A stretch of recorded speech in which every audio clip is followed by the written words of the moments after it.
Hello, boys and girls. This is Mrs. Bariga, and today is October the 7th, 2020. This short video is about how to power wash your Chromebook. So, if you guys are having any problems with your camera or your audio or your microphone, power wash your computer. Really simple steps.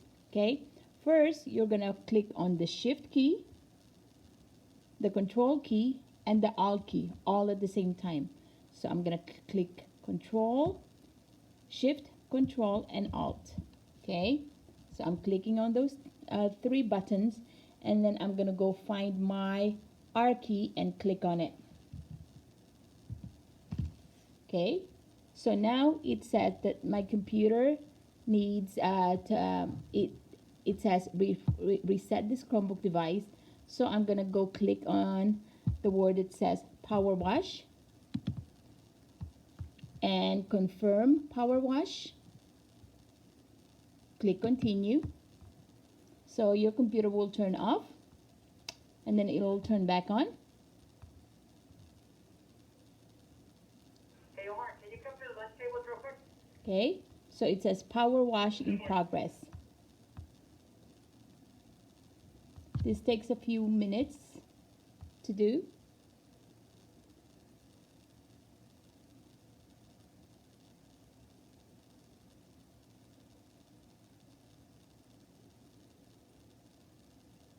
So what you guys are doing is you're factory resetting your Chromebook, and after you factory reset your Chromebook, it should be working properly.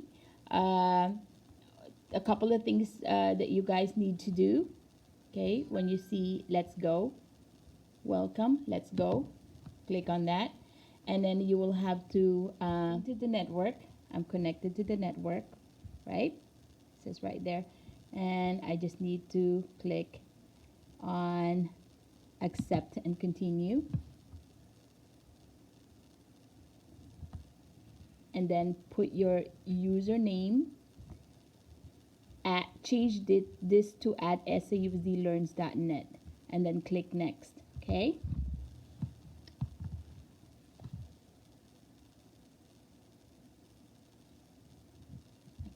so you're done. All right, now you're ready to log into your Google account. Okay, that's about it.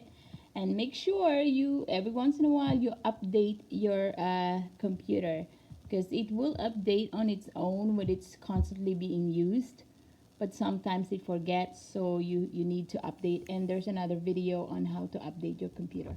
Okay, bye.